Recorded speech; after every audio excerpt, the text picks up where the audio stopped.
Oi gente, tudo bem? Sejam bem-vindos a mais um vídeo do canal. E hoje eu quero falar com vocês sobre o caminho dos reis e trazer um pouco de uma visão cristã sobre esse livro, que é um dos maiores sucessos dos últimos anos em fantasia épica, né? E é de fato um dos melhores livros que eu já li na minha vida. Esse é um livro cristão, gente? Não, ele não é um livro cristão, ele não é uma ficção cristã, tá? Mas ele é um livro que tem valores e princípios cristãos muito profundos, muito enraigados na própria história e que apontam diretamente para o exemplo de Cristo e para o Evangelho de Cristo de forma involuntária. Por quê? A história, o livro ele tem três protagonistas, né? Que é o Kaladin, a Shallan e o Dalinar. Mas em especial o Kaladin e o Dalinar são os que são mais desenvolvidos na história. E eles são dois protagonistas que ocupam classes sociais extremamente opostas dentro da sociedade. Então esse livro ele se passa em Rochá, que é um planeta rochoso. Ah, é a conexão. Que é um planeta rochoso que sofre com muitas tempestades. E especificadamente nessa nação, nesse país que chama Letkar, que é o país onde esses dois personagens vivem, né? Enquanto o Dalinar, ele é um protagonista aí bem mais velho, ele tem 50 e poucos anos, ele é irmão do antigo rei que foi assassinado, então ele é um senhor da guerra, né? Ele lutou muitas batalhas, ele é condecorado, ele é extremamente respeitado naquela sociedade. O Kaladin é nada mais do que um escravo maltratado, que passou por muitas e muitos traumas durante a vida dele, que foi escravizado de forma injusta. Então a gente tem ambos protagonistas em locais totalmente distintos, né? Mas que eles passam pela mesma jornada aqui dentro dessa história, que é descobrir sobre um modelo de vida esquecido pelos homens, que é o modelo da honra. E, gente, se eu pudesse resumir esse livro em uma só palavra, seria honra.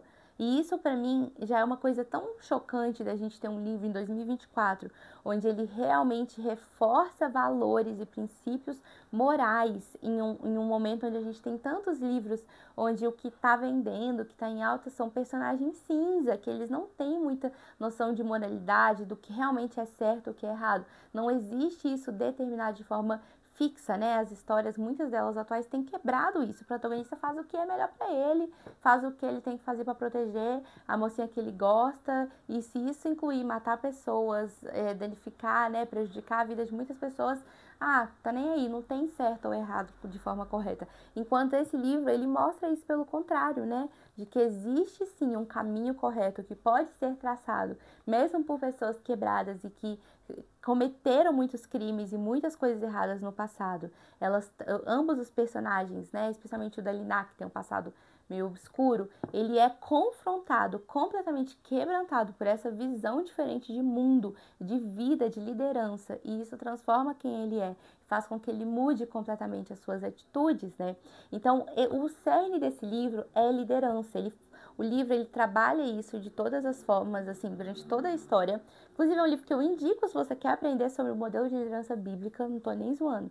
Eu indico, porque esse livro não é cristão, mas a liderança, o modelo de liderança apontado nele é completamente bíblico. Por que eu sei disso? Porque não existia essa visão de liderança serva antes de Cristo. Não existia a ideia de que o maior será o menor, de que a posição de liderança é aquela onde você vai servir a pessoa e não comandar, não governar, não tomar o controle sobre ela. Isso é o contrário da visão humana de liderança, poder e dominação. E esse é um princípio que foi implementado através da figura de Cristo acima de toda e qualquer outra figura histórica.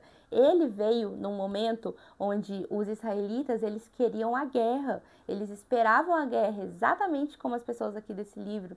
Eles pensavam que a guerra era a resposta, eles queriam um líder militar. E Cristo veio com princípios e valores que eram completamente loucura para o resto daquela sociedade. E ele veio ensinando um caminho de vida e um caminho de liderança, que era exatamente o oposto do caminho de liderança que era traçado pelos líderes do mundo naquele momento.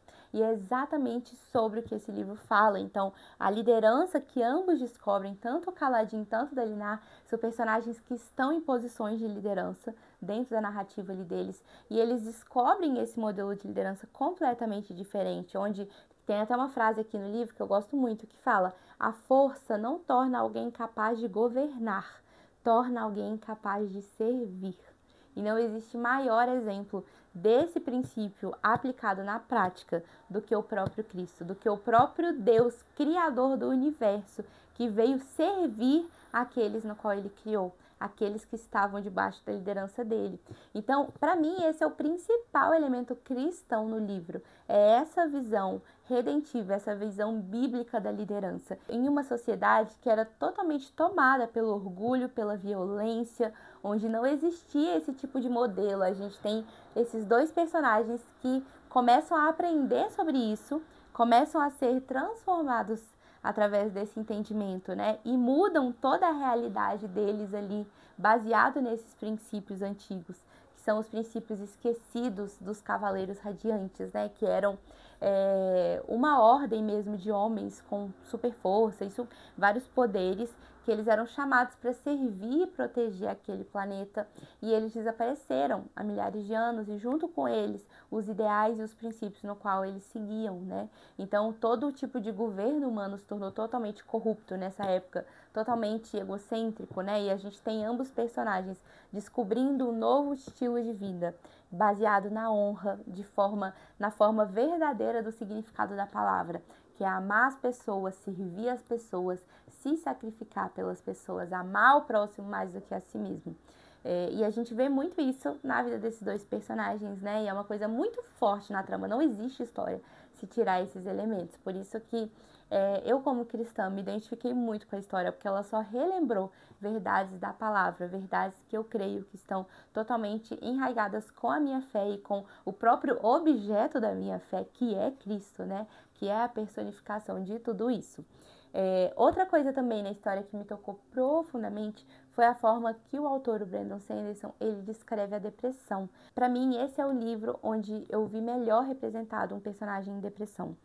O Kaladin, ele tem uma depressão crônica, né, uma coisa muito profunda e que acompanha ele desde a infância, né, aquelas tristezas esporádicas, sem motivo. Então é uma coisa muito costurada em quem ele é e que ao mesmo tempo ele tem que batalhar com isso vez após vez, porque ele vive no livro ciclos, né? A gente acompanha um personagem que está vivendo ciclos de estabilidade, e aí do nada um ciclo de baixa, e aí ele entra numa crise depressiva muito profunda, e ele tem que conseguir encontrar forças para lutar e para sair daquele lugar. E para mim foi profundamente encorajador ler um personagem tão realista, tão humano, né, e ver uma descrição da depressão, de um quadro de depressão, de forma tão real, de forma tão sensível e ao mesmo tempo com um olhar de esperança. Tem até uma parte aqui que eu quero ler com vocês, né, que foi uma das coisas que mais me tocou, assim, lendo o livro, que é um momento onde o Kaladin, ele passa por esse processo de baixa emocional de novo, ele entra em uma nova crise depressiva,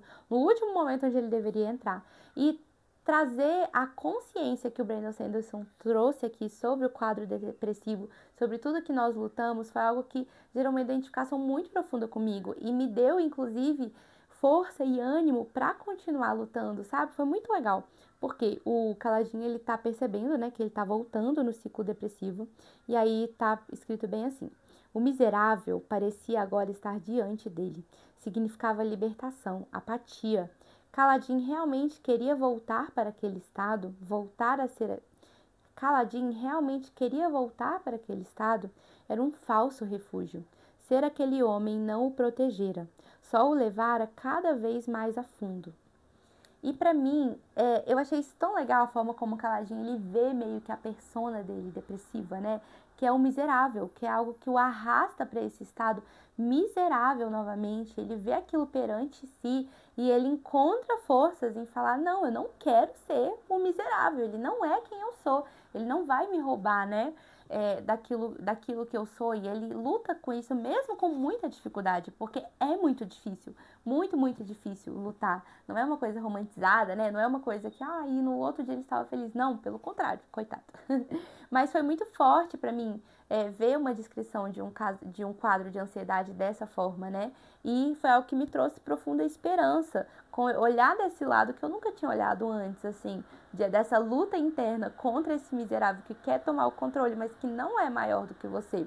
E ler sobre esse relato também do quadro de depressão do Kaladin, em uma luz cristã, né, em uma cosmovisão cristã, nos dá ainda mais esperança, porque esse livro, ele não é um livro que tem a eucatástrofe, que é um termo criado pelo Tolkien, né, que representa ali, indica histórias de fantasia que apontam para a esperança eterna, que apontam para um final feliz perpétuo, né?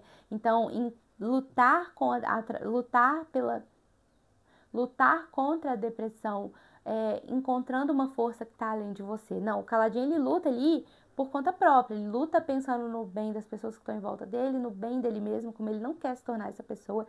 Mas nós, como cristãos, nós temos uma esperança que é ainda mais transcendente. Então a gente luta contra esse miserável, a gente luta com toda a força que a gente tem para não cair de novo, não ser levado de novo por essa escuridão, porque existe uma esperança além de nós mesmos. Então a gente luta contra o miserável, sabendo que existe aquele que já derrotou a morte e a tristeza, e um dia há de retirar toda a lágrima e todo o choro dos nossos olhos. E é mais ou menos isso o que eu vi realmente de elementos cristãos na história.